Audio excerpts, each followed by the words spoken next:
Hi there everybody and welcome to FACTOID. Yes, today I'm in another empty lecture theatre. Today it's Kirk 301 and today I am going to be taking you through interesting things that you can find at Victoria University Part 2. We have a whole load of other interesting things to see. Now we're not going to do them in chronological building order this time. This is just going to be a few interesting things that I found, and the first one is at the back of this lecture theatre, and I'm only doing this now because it's empty in here, but have a look at this room. Now this building that we're in now, Kirk building, was built in the 1970s, back before we had all these fancy digital things. So when they needed to screen stuff in here, we had, mate's just come in, we had these old projection rooms like this at the back. But what's more interesting is what I've found inside it: an old projection wheel that you roll the tapes onto, and look, you can see here the pegs where they have the different sizes for the projectors. I don't want to turn the light on because I don't know which one of these switches does the lights, and I don't want to touch something I shouldn't do, and we have to put things back. That's the only one that's still here. There's some other crap on the floor in here, but yeah, that's another interesting thing. You can see out into the theatre as well. Now, in my last video about secret things or interesting things at Kelburn Campus, I mentioned that I was going to be attempting to find at least one interesting thing in every building. However, that's actually a lie, because there are actually way more buildings at Kelburn Campus than the ones I showed you. I mean, I covered all of the main big buildings with all the towers on the main campus area, but if you look behind me, you can see these, what appear to be houses behind me. They're actually not. They are, if you look at the signs, all Victoria buildings. That one there, and that one, and these as well. In fact, some of these have even been conjoined with additional bits of building work, probably a long time ago, to make them into university buildings. And it's not just these either.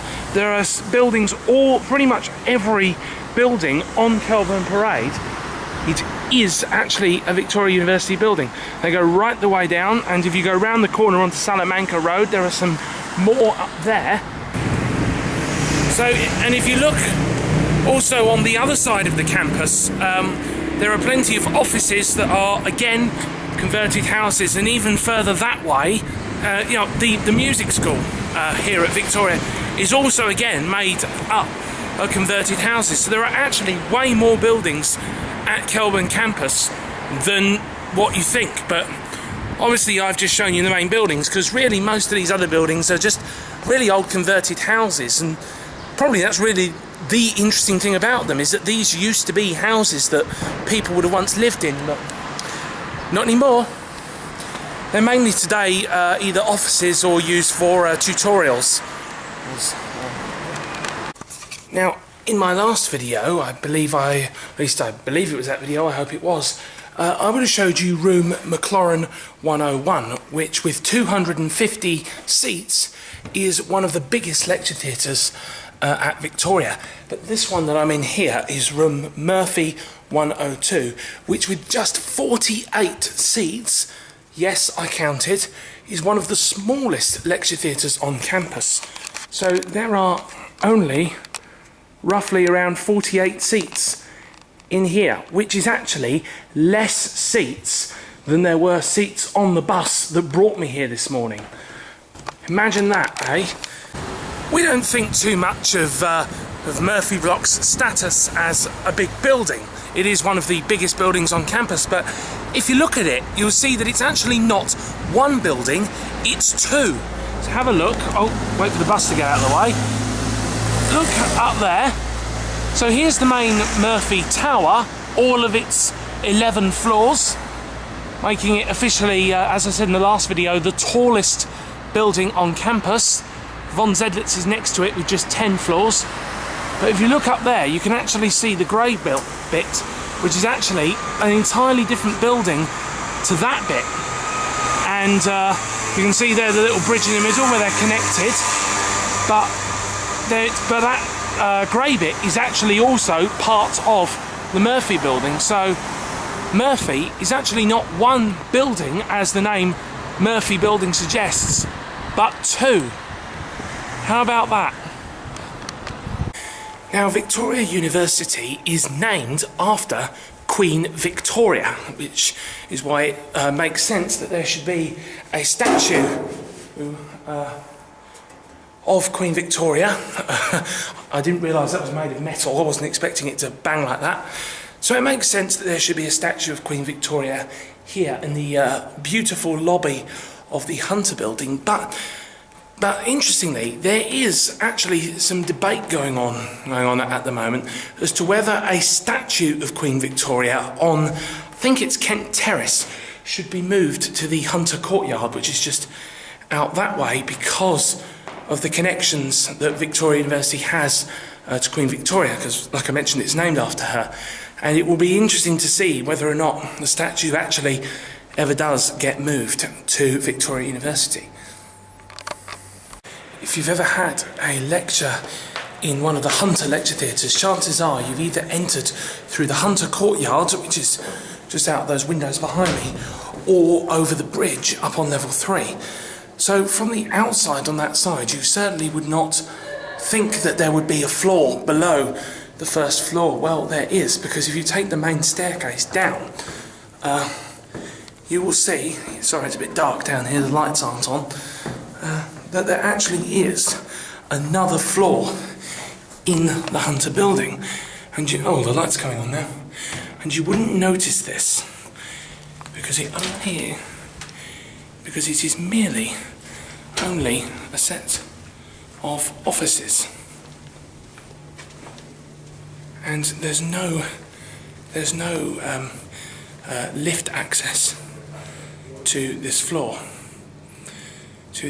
And so the only access to this building for wheelchairs is through that door there, which is on the sidewalk down the side of Hunter, which leads to the student union block. So otherwise, and a lot of people would have just walked straight down there and completely not acknowledged that there is actually a level 0 in Hunter.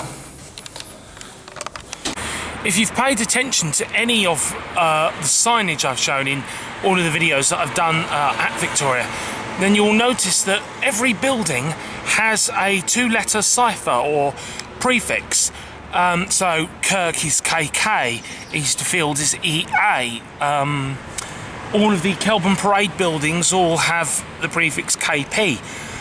And it's the same at the other campuses as well. So Pipitier campus, you have RH for Rutherford House and GB for the old government building. But here at Kelburn there are a lot of buildings, and the prefixes are based on the names of the buildings, and that can cause confusions when you get buildings that have very similar names. Some of the ones that commonly get confused obviously are the Old Kirk buildings and the New Kirk building, and they are known as OK and KK for Old Kirk and Kirk, because the New Kirk isn't really called New Kirk, it's just called Kirk.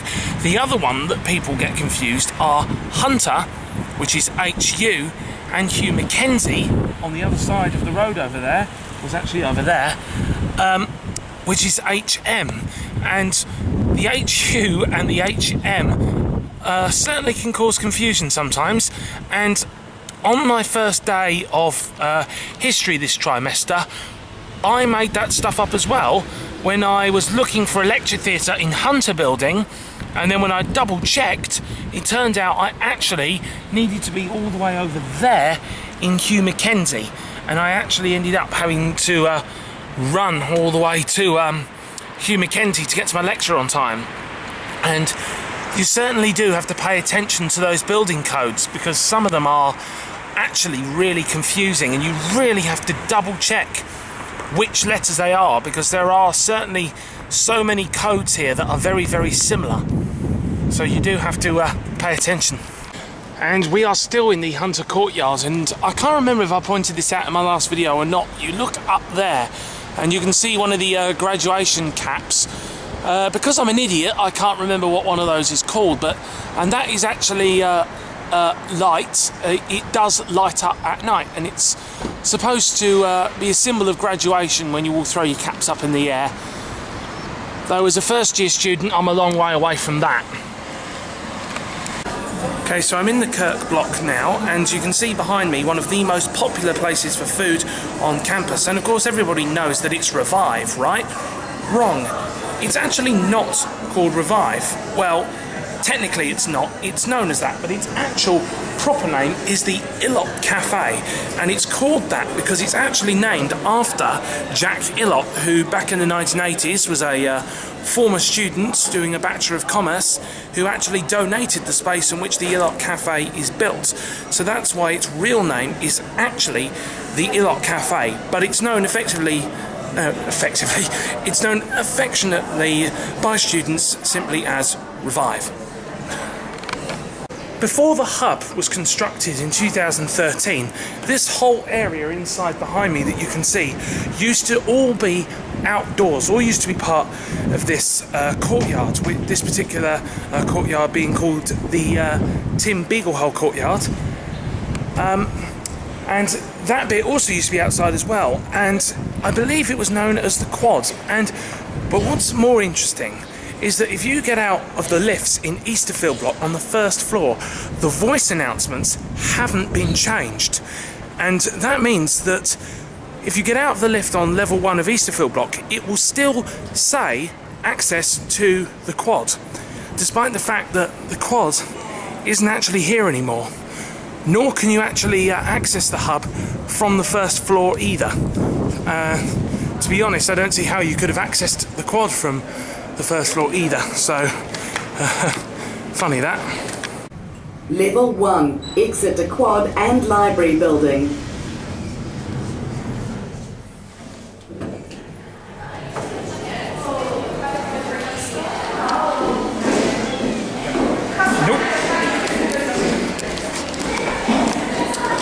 Nope, there's no exit to any Quad or Library buildings on this floor.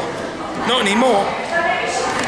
I believe in the last video I showed you this in the spiral staircased central services block, and with this old model of what the campus used to look like. Appears to have been decorated with some other little models recently, and you can actually see the old layout of the university. Somebody's recently built the Adam Art Gallery there, by the looks of it, and a couple of other buildings have been added. Oh look, a West Highland Terrier. But if you look here, there's the Rankin Brown Library, and there's Easterfield, and that's the bit that used to come out on level 1 of Easterfield, the Quad, and the access to the library building, and of course none of this place, the Quad, none of it is still here anymore, because all of this has gone to make way for the hub. So that there is a scaled representation of exactly what it actually used to look like. When you are studying at a place that has so many lifts,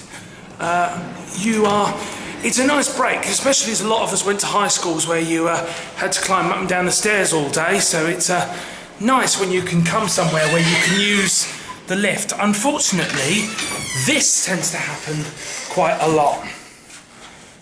Bugger. Kaput.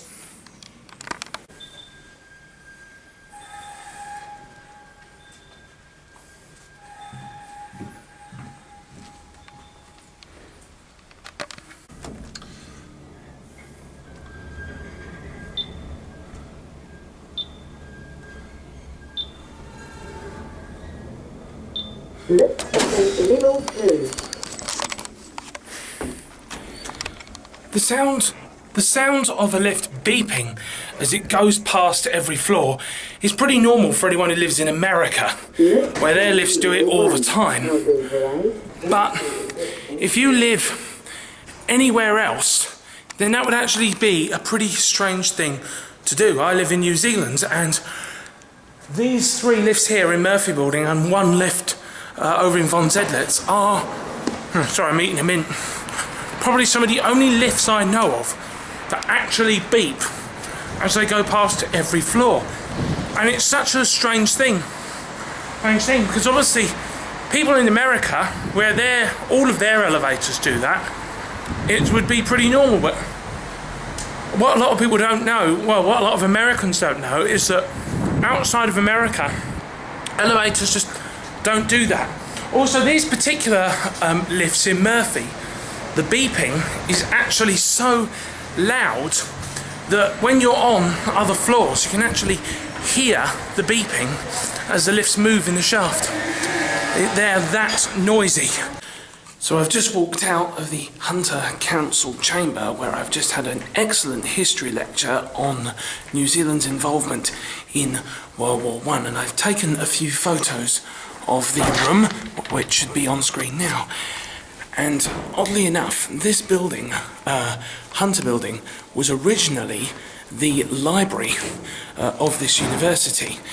And they often say that libraries are the most important places in universities, which is why the stained glass windows, which serve as a World War I memorial for all of the members of this university who served in World War I and died in World War I, has been placed in this building, because the library, like I said, is often considered to be the most important place of a university, of any university, and thus it's important that war memorials are put in public places where people can see them, and that's why it's been placed here in the Hunter Building thing, where it can be seen by everyone, or at least it could have been at the time before the building was later converted. This building now houses mainly offices, as well as the council chamber, obviously, and a few lecture theatres down at the other end as well. And the library is now over in the Rankine Brown building, which is probably about 3 times the size of this building.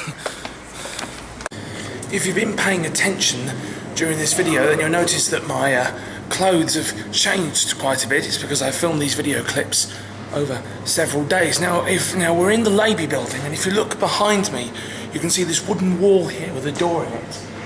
This is where the bridge will connect into the new Gateway building when it opens, except it's apparently no longer going to be called Gateway. If we pop outside here and have a look, it's getting very, very close to completion. And in fact, in some of these areas, there's even science equipment being moved in.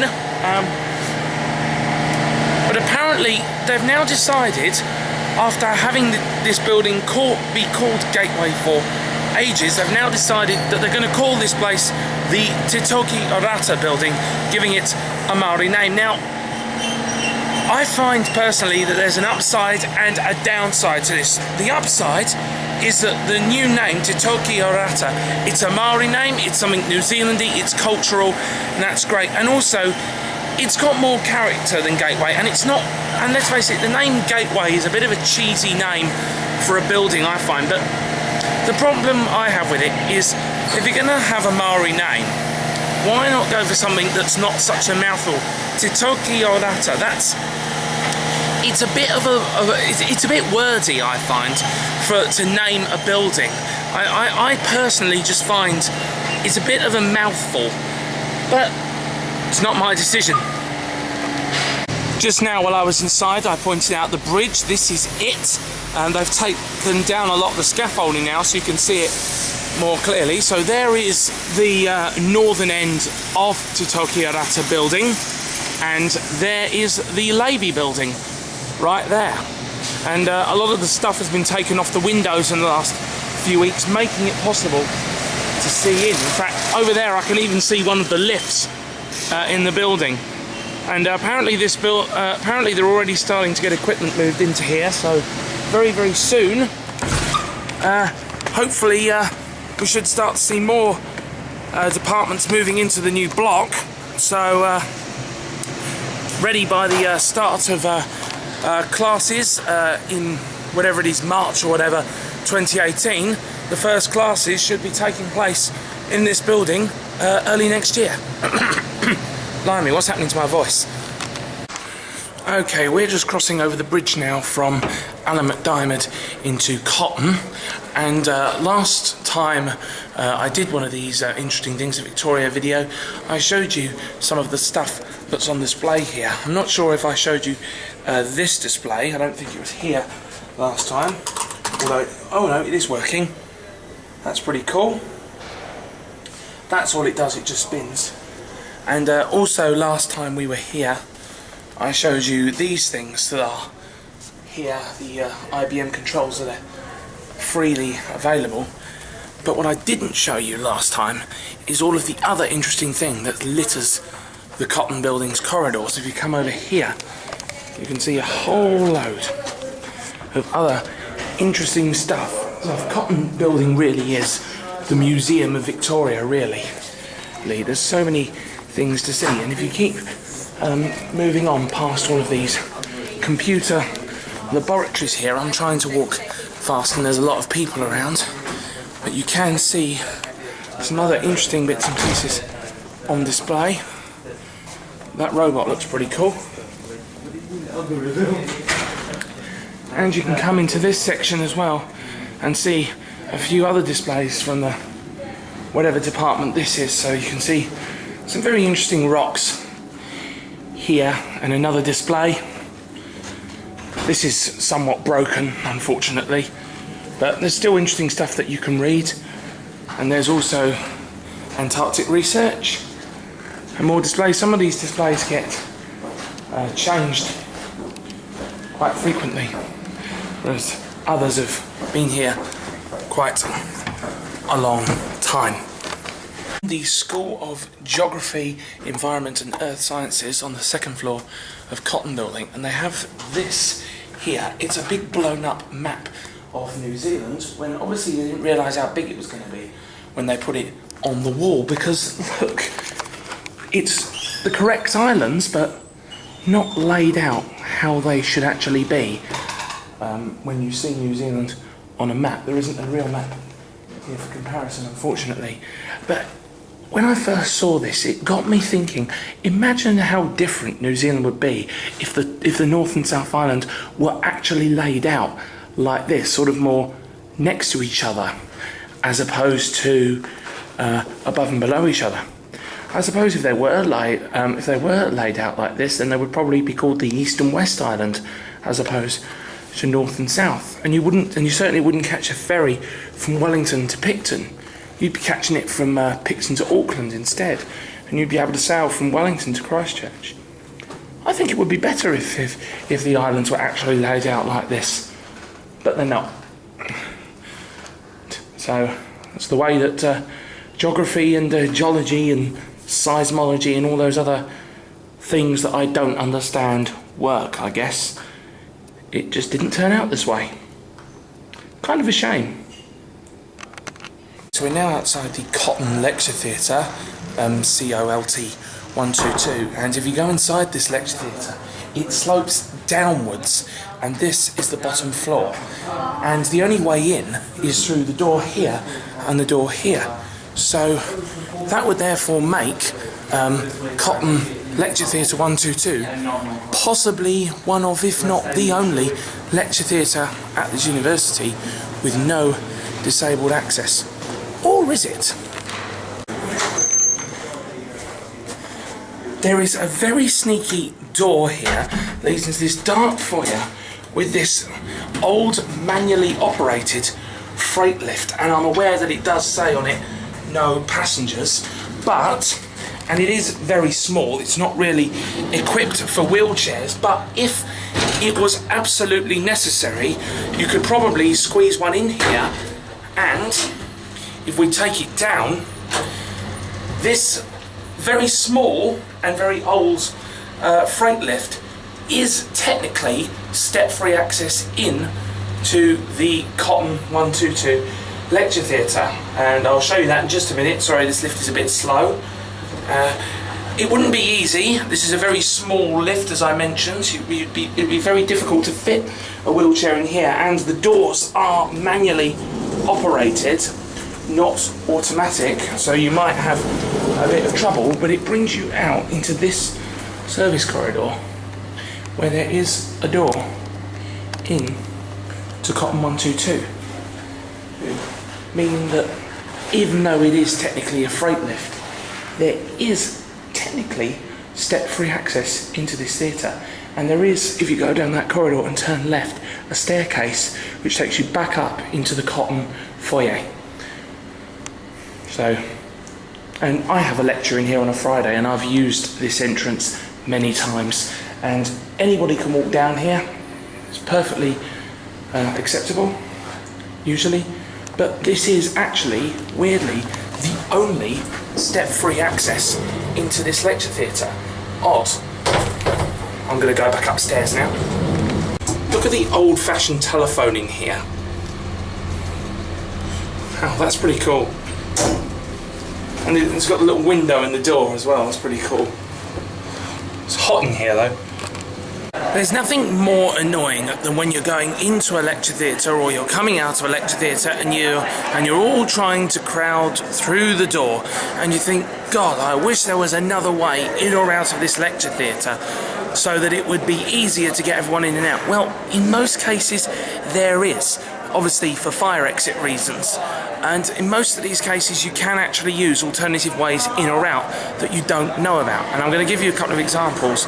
Obviously I just showed you the secret entrance into Cotton 122, for example. Well, the same goes for a lot of other lecture theatres. So for example, behind me in the corner over there, McLaurin 101, most people go in and out of the lecture theatre through those doors over there, but if you come up these stairs here and up again onto the upper floor, it brings you to this sort of mezzanine up here, though there's no step-free access up here, it's only stairs. You will find another entrance into McLaurin 101. If you come back down, McLaurin 102 also has another entrance. Now, the way these two lecture theatres are situated means that if you walk in to McLaurin 101, it tiers up, so that the seats go heading up that way. McLaurin 102 is the opposite, and that one tiers down. So when you walk in to McLaurin 102, you're actually at the back of the theatre and not the front like you are in 101. So even though the two theatres are technically next to one another, they're actually sort of above and below each other. So even though the main doors are on the same floor, because one goes up and the other goes down, the two theatres are actually above and below each other. So that means if you come down the stairs, and there's a lift over there as well for disabled access, you come down here to this small area. There's nothing really here, really, lockers and a toilet, but there is also another door to get into McLaurin Lecture Theatre 102. Now, the third and final lecture theatre in McLaurin building, McLaurin 103, also has a second entrance and exit, which most people actually do know about this time, except I can't show it to you because it's currently blocked off. It's only blocked off temporarily while they build another entranceway in and out of the new Tokyo-Arata, formerly Gateway building. So that entrance will presumably become open again once the building is finished. And I must admit though that it's really annoying if you're in McLaurin 101 having a lecture and you've got all the construction work going on out here. It is so annoying. The last one I want to point out is Hunter 323. If you go up the stairs to level 4 at the northern end of the building, although you can't get the lift up here, it only comes as high as 3, you come into this little foyer here, and there is a back door in to Hunter 323.